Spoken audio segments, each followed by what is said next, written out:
Hello, everybody, every football fan out there. It's a new episode of Football Meets Your Elf Star. And however, the European League of Football is right now at a pause. They have an off season, but we are here to inform you during the off season over our platforms on Instagram and YouTube and so on about what's going on actually in the ELF. And thankfully, we have news that there is a new team now, number 12, which is already approved, and that will be the Koc Rams. And we will have Coach Val Gunn, head coach from the Koc Rams, here today. Thank you very much, Coach Gunn, to be here. Appreciate being here. Appreciate supporting you guys. Well, my first question to every of our guests or all of our guests is, can you tell us a little bit about yourself? Where are you from? Where were you born? What were your coaching stations? And yeah, how did you find your way to the four-time Turkish champs, the Koc Rams? Well, I've been around Europe for a long time. My background, of course, is Texas, high school football, and then going into coaching in the U.S. And I've been really, to make a long story short, I've been all over Europe, coaching a number of teams: Norway, Germany, Italy, France. So I've been around football in Europe a long time and know the landscape pretty well. I was the last head coach for the Wrocław Panthers. And of course, they're an ELF team now as well. And when I was here for the 2020 season, our second season that I was with the Panthers, that got cut by COVID. So at that point, I wasn't looking at coming back to Europe.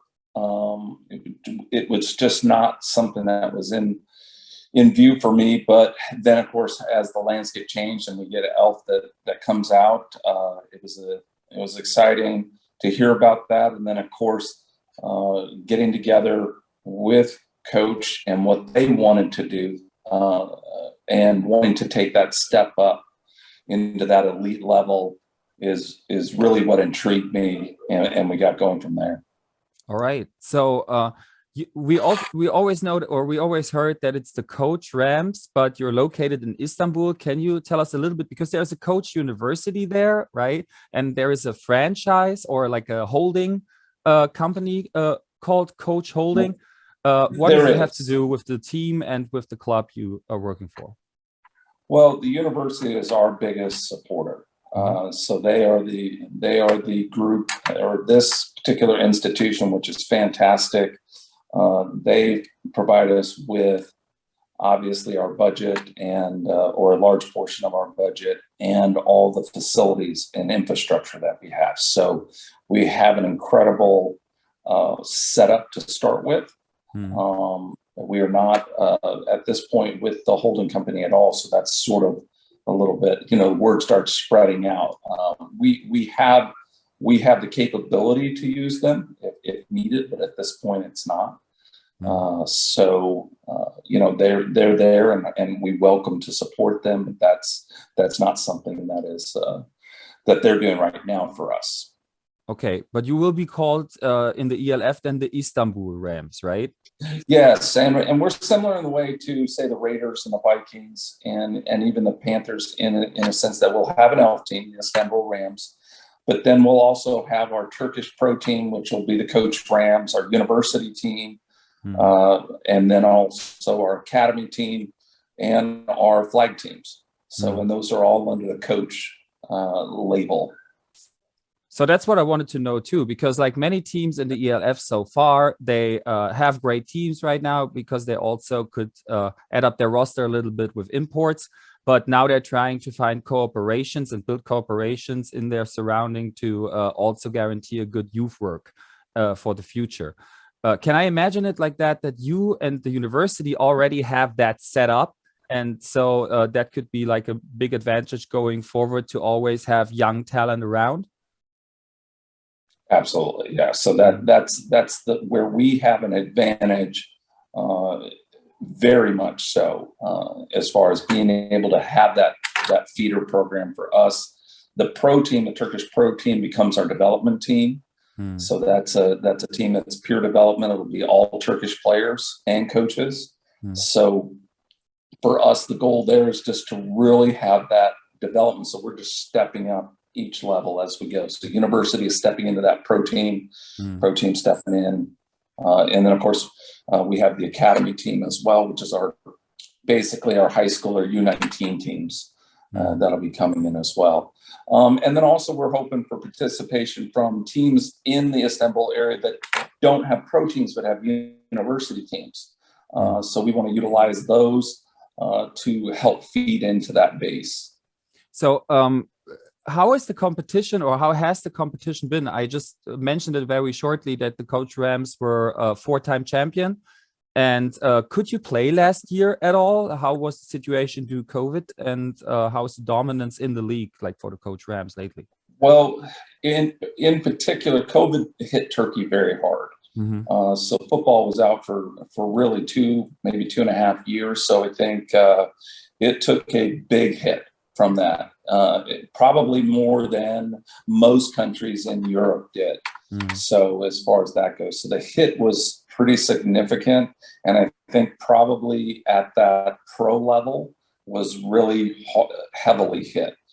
University stuff, everything takes a step back as far as that goes with it. So it's that's a disadvantage at this point for us. Now they have, we had a fall game as the national team is gearing up. So it was an exhibition game for all those pro teams so that the national team could get a look at them, and then they'll play Hungary on November 6th in Istanbul. The national team will. So that helps. And then it looks like we're gearing up for university ball with the potential that we could even have a game in December after starting practices in November. So it's starting back up as far as that goes. Dominance, yes, the league is competitive. The Rams have been fortunate, to be at the top of the league for most of that. There's some really talented national players. And certainly, for whatever reason, Turkey just gets really, really good American import players and some coaches as well. So that part is good. I would equate it, we're definitely not on that level of Germany or Austria, so we're behind there. That was my next question. Where do you see that? Yeah. Okay. Yeah. And really, you could say you're going to say somewhere between Spain and Poland is where you're at with that national level of football. Okay. So because it could be a big disadvantage for your guys when they come into the European League of Football that they didn't have like the playing practice, right? Would that be something you have to work on specifically, and how, in what way? Yeah, I mean, there's a couple, you have some changes that you have to make. Number one is the fact that those games are so much longer. So you're playing at that NFL level, which was talking to every other coach in the league this year now was a huge factor just on conditioning and having to play basically an extra quarter every game to get through that. So that part's going to be a step up for us that we've got to get better on that. Training wise, we have some advantages where we're here already, and some of those teams, for instance, when you talk to Fred Armstrong with Leipzig, they didn't get going until mid-May.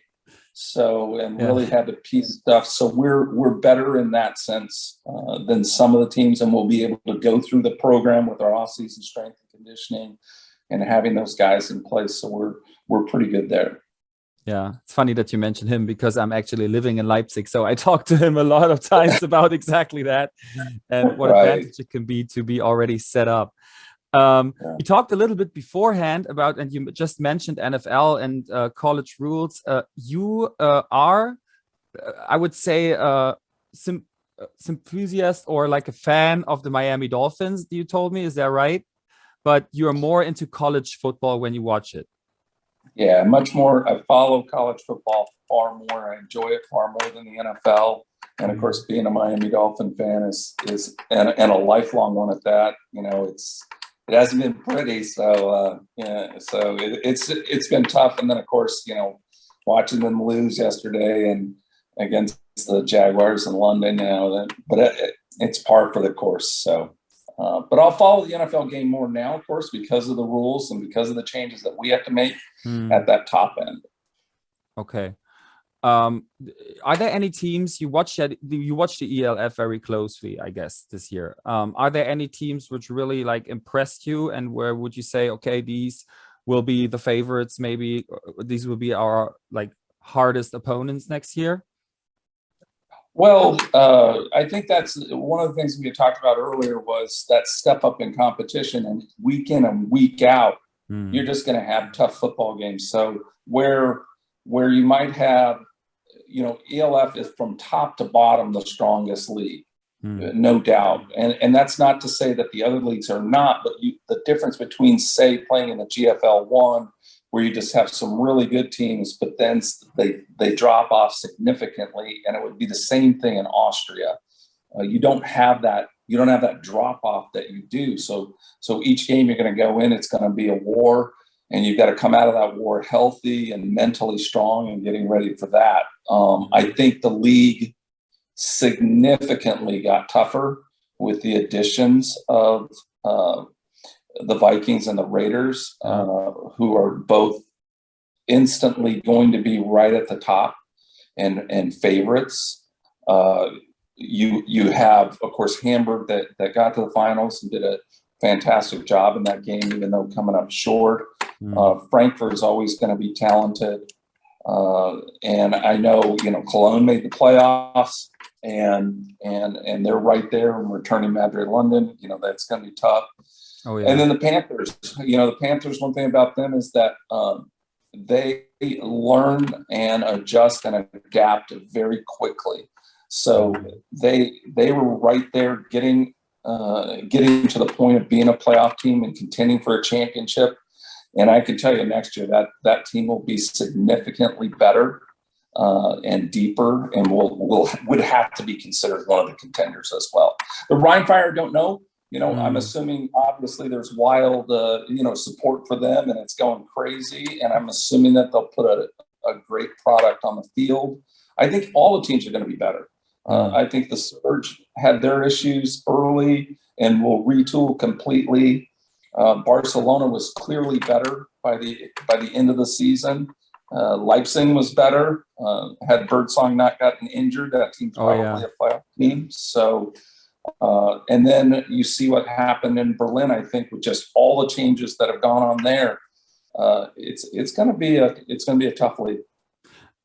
Is that also like, because I'm interested in the conversations in between the club and in Turkey before you decided to join the ELF, and if there was any problem, or if there were any problems with the Turkish league when you discussed if to enter this league, because we have examples in Germany and Italy or in Austria where situations got handled differently by the associations.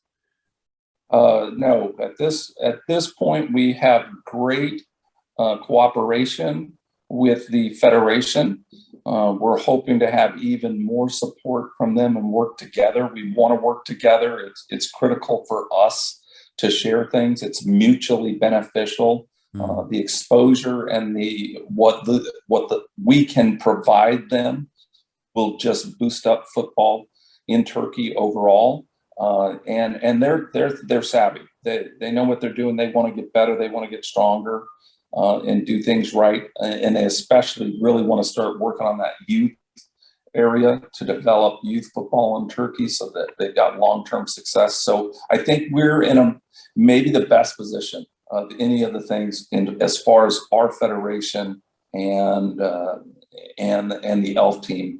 I'm not sure exactly how that's going in Spain or Poland, but certainly obviously better than the situation in Germany. All right. And the COVID situation right now, how is it in Turkey? Is it very probable that like coming next season? I mean, we can all not look into the future, I know that. And like in Germany, they changed the rules like a couple times in between a month. So, but I think you're in the same situation that we are in. I know the Hungarian national team is coming down here to play on November 6th. So we know that they can get in and do the things that they need to do. Turkey's pretty precautious as far as trying to maintain it. But I mean, that thing's ever changing. I'm not sure I really anticipated that it was going to go on this long and just continue to cause the issues that it's caused worldwide, globally. That I thought maybe some things would happen where, vaccines would be, at a higher level at this point and stuff like that. So we're under the assumption and preparing for the assumption that, our team and our guys were just going to have to go through PCR tests and stuff like that and continue that process until we're told that we no longer need it. What was personally for you the reason to go to except of the good weather, I guess, right? Because you have been to Norway before, right? What was a reason to go there and to join the ELF? And how would you describe your coaching style? I would like to know that too. Well, so for me, I've been to Istanbul and Turkey a few times, but as a coach, the first time going there, I took the Wrocław Panthers when we played in Sheffield in 2019 to play a road game against the Koc Rams and got to see the facilities and see what the potential they had there. And quite frankly, I feel like we have the best facilities of any team that's in ELF. It's phenomenal. Our campus looks like something out of Stanford. It's absolutely amazing. And the university itself is fully behind, really wanting to it just helps them grow the sport. If you're thinking like something like an Alabama or a large football program in the U.S. that has just elevated football, has elevated Texas's and those programs to where they know the exposure that they can get is there. So when I saw that, I was very intrigued once the ELF League came out and thought that this would be a great fit for both the coach university side of it, and of course the league side of it, getting Istanbul, having such a large city, having such a market to develop. And then plus that base that we had in Turkey, of Turkish descent, just across Europe in Germany and Austria in particular. All right. So I have one more question a little bit away from football, and then we do our typical football quick quiz where I ask you 10 really short questions and you just give the first answer in mind. But before we go to that, you are not only a football coach and not only good with words and interviews, but you can also write them down, right? I mean, I have to ask about this. You're a best-selling writer for a book called In the Shadow of Swords. Is that correct? That is correct, which is it's fantasy books. I think like Game of Thrones and the Arabian Nights. So it was sort of that mix, and the dominant culture is a fantasy version of Islam. So that part of it for here, especially, the culture side of it is very intriguing to me. And I spent a lot of time studying and researching, Arabic culture, Turkish culture and stuff like that. So it was really good. But yeah, I do that as well. And I have a children's book that's done and getting ready to come out. So it's not just football. And sure. Some playbooks, I guess. yeah, playbooks as well. But it's good to know the connection between it, because I wondered if it's like the writing is it like a balance to the football work, or is there like a connection in between? And obviously locally. No, for sure balance, because you got to have something beyond that in order to just focus, not just on the football side of it. I'm get very compulsive and really kind of dig in too deep sometimes to one particular thing. So this helps offset it, and allows me to kind of go outside of that, forget about football, at least for a little bit. All right. Okay. Thank you very much for that. And now we enter the quick quiz. I ask you just 10 questions, very short, and you give me the first answer. You can also elaborate on them. It's like most of them do. Okay. So number one. Who is the best ELF player you watched this year, or the most impressive? Well, I think Madre London or Gene Constant have got to be the top two that I saw. They were just almost impossible to contain. Okay. I figured you would pick a quarterback maybe because you were a quarterback at college, right? I was a quarterback at college. Obviously Jake Sullivan had a good one as well. But I think he surrounded himself. If you look at Madre and you look at Constant, those are not teams that finished in the finals or whatnot, but they could sometimes just take it on their back, and go. I think Birdsong, if he was healthy for a whole season, would be a difference maker as well. Okay, number two. The funniest guy in your team you met so far at the Koc Rams or Istanbul Rams. What's his name? So we know some players' names already. Gosh, that's a good question. I would actually say probably it would have to be in the front office side with our vice president Emirjan. He constantly entertains me. Okay, all right. Where do we have to go, except of the Koc Rams facility? I heard when we visit Istanbul maybe next year for a trip. Where we have to go in Istanbul? Obviously, you want to trip up the Bosphorus to just see everything that goes there and see the difference between that European side and the Asian side. You're going to want to be down to go to the Golden Horn so you can see Hagia Sophia, the Blue Palace, Blue Mosque, and Topkapi, and see some of that stuff. It's an amazing city, and it's just gigantic. Right. Absolutely gigantic. The hardest thing when you came to Istanbul, what was it for you? The hardest thing to do or to adapt to? Not being fond of pets. It's very tough to see all that they're for the most part they're well kept, but they have a ton of cats and dogs everywhere. Okay, like that are on the streets and stuff like that, and to not want to try to help them constantly out. I've already got suckered into some kittens that I'm helping out with.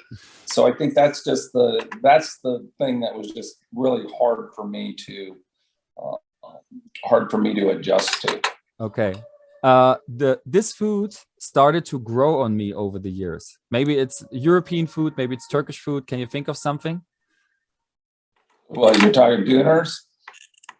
Some food, maybe Döners. I don't know. Maybe you had something in Norway.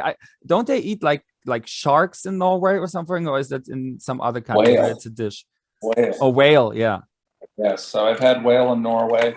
I love Turkish food, so it's very good. The Döners are different versus say Germany and Austria versus Turkey. I say this, I actually prefer the ones in Germany, okay.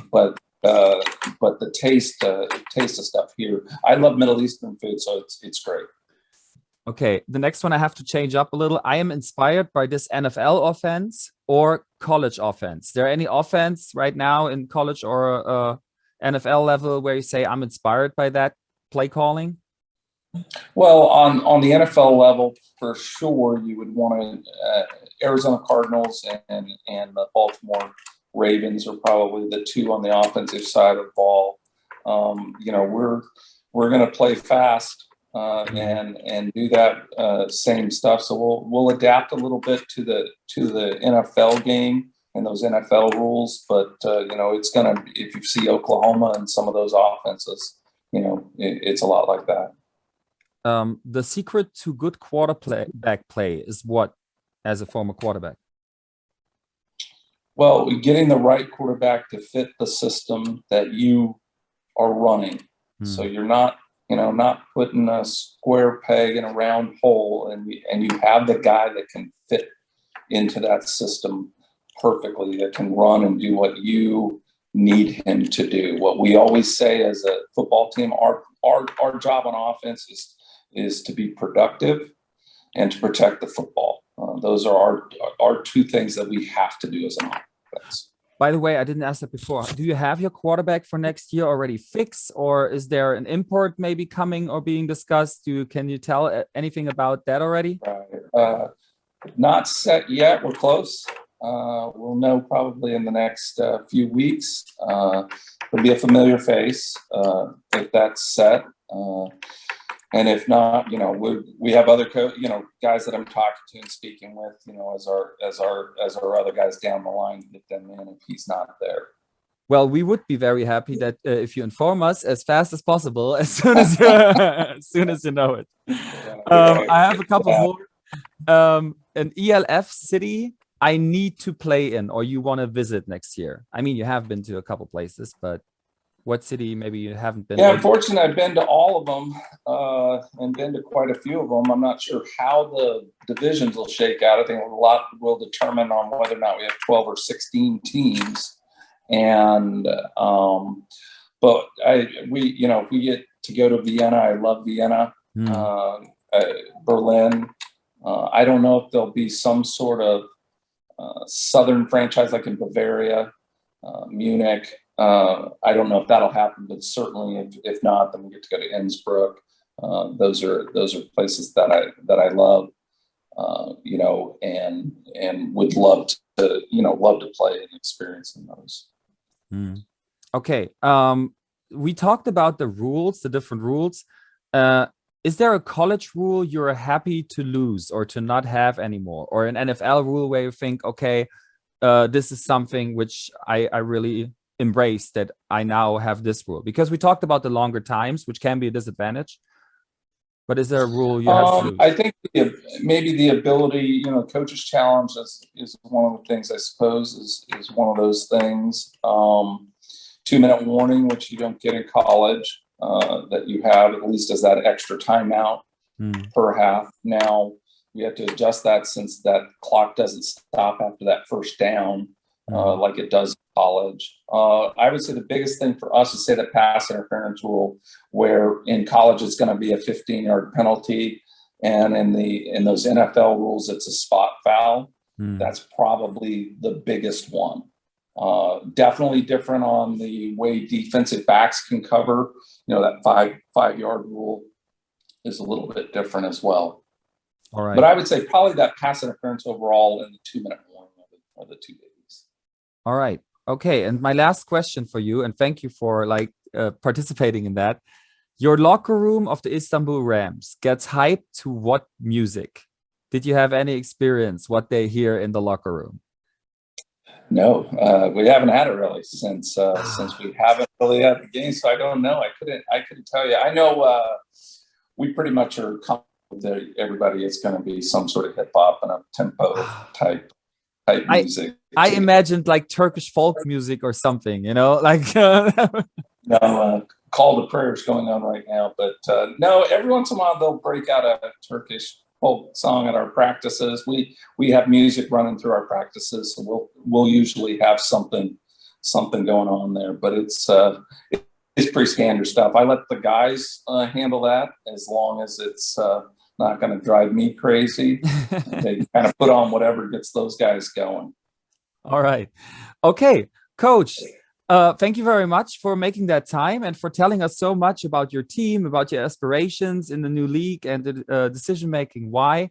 Like always, I want to thank all our viewers. Please, if you liked it, subscribe, comment, tell us what you think about it and what we could ask more next time. And the last words are always going to our guests. So, Coach Val Gunn, if you want to say anything to the audience or to our viewers or to your fans for the next season, the last words are yours. Well, I appreciate coming on. It's great to have this, and hopefully your side of it will grow and continue to get better as this league gets better and get a larger audience as we're going. For the fans out there, we're gonna put a great product on the field, exciting, fun time. So it's a good time if you haven't been a fan yet and join, and you're not tied to any particular one, we certainly want you out there rooting for the Rams.